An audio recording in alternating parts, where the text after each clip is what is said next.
Hello everyone, নতুন আরেকটি video নিয়ে চলে এসেছি। আজকে আমি আপনাদের জন্য নিয়ে এসেছি মিষ্টি কুমড়ার ভাজি, অথবা অনেকে বলে থাকেন মিষ্টি কুমড়া বটি। এই জন্য এখানে একটা মিষ্টি কুমড়া কেটে নিয়েছি। তারপর মিষ্টি কুমড়ার যে খোসাগুলো আছে সেগুলো খুব সুন্দর করে পরিষ্কার করে কেটে নেবেন। আর যদি পাতলা করে কাটেন তাহলে কিন্তু এগুলো তিতা লাগবে। এই জন্য একটু পুরু করে আমরা কেটে নিচ্ছি। দেখুন কীভাবে কাটছি। আমার এই রেসিপিগুলো আপনাদের ভালো লেগে থাকলে আমার চ্যানেলটা সাবস্ক্রাইব করে পাশে থাকা যে বেল আইকনটা আছে সেটা বাজিয়ে দেবেন। আমি যখনই কোনো রেসিপি আপলোড দেব আপনি সাথে সাথেই নোটিফিকেশন পেয়ে যাবেন। মিষ্টি কুমড়োটাকে এভাবে পরিষ্কার করে আমরা কেটে নিচ্ছি। মিষ্টি কুমড়ো সিদ্ধ কিন্তু খুব ভালো লাগে। একটু ভালো মানের মিষ্টি কুমড়া নেবেন, অর্থাৎ মিষ্টি কুমড়োটা যেন একদম পাকা থাকে। এই যেটা কিন্তু অনেকটাই পেকে গেছে, একটু লাল টকটকা মিষ্টি আছে কিনা সেটা দেখে নেবেন, তাহলে এই ভাজিটা খেতে ভালো লাগে। আমি কিভাবে কাটছি আশা করি আপনারা দেখতে পাচ্ছেন। দেখেন, প্রথমে এরকম ডুমু ডুমু করে আমরা কেটে নেব।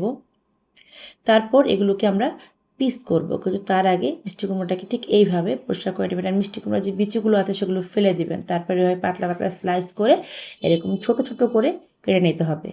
আপনারা চাইলে আরেকটু বড় করেও কাটতে পারেন। আমি ঠিক এভাবেই কেটেছি, আপনাদের কাটাটাও দেখিয়ে দিলাম যাতে করে আপনারা খুব সহজেই বুঝতে পারেন কিভাবে কেটেছি। এই যে আমি সবগুলো কেটে ধুয়ে নিয়েছি। এখন এটাকে আমি ভাজি করব।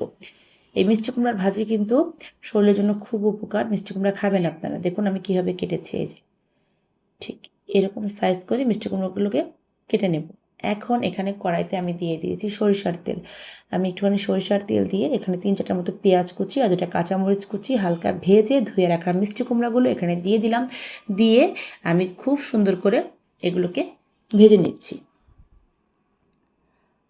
দেখুন আমি কীভাবে ভাজছি। এখন কিন্তু এখানে আমি কিছু গুঁড়ো মশলাও অ্যাড করে দেব।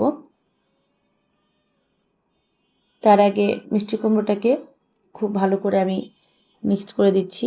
এখানে দিয়ে দিলাম 1/2 চামচের মতো হলুদ গুঁড়ো।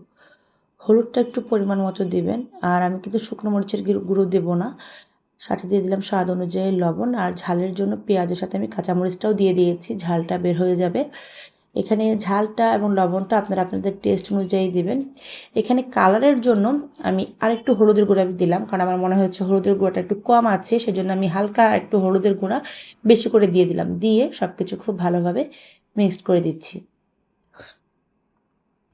আপনারা কিন্তু চাইলে এই মিষ্টি কুমড়া ভাজিতে একটু কালো জিরাও ফোড়ন দিতে পারেন, সেটাও খুব ভালো লাগে। যদিও আজকে আমি কোনো কালো জিরা ফোড়ন দেইনি, জাস্ট এমনি একটা ভাজি করে নিচ্ছি। এই ভাজিটা আপনারা রুটি বা পরোটার সাথেও খেতে পারবেন, ভাতের সাথেও খেতে পারবেন, খুবই ভালো লাগে।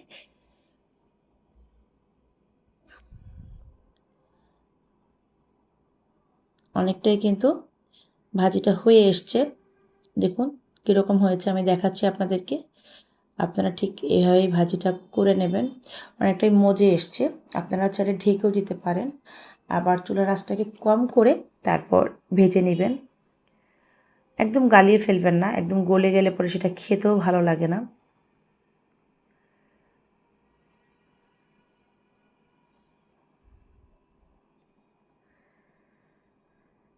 হয়ে গেল আমার মিষ্টি কুমড়া ভাজি বা মিষ্টি কুমড়া বটি, যে যেভাবেই বলেন, খেতে খুবই টেস্টি।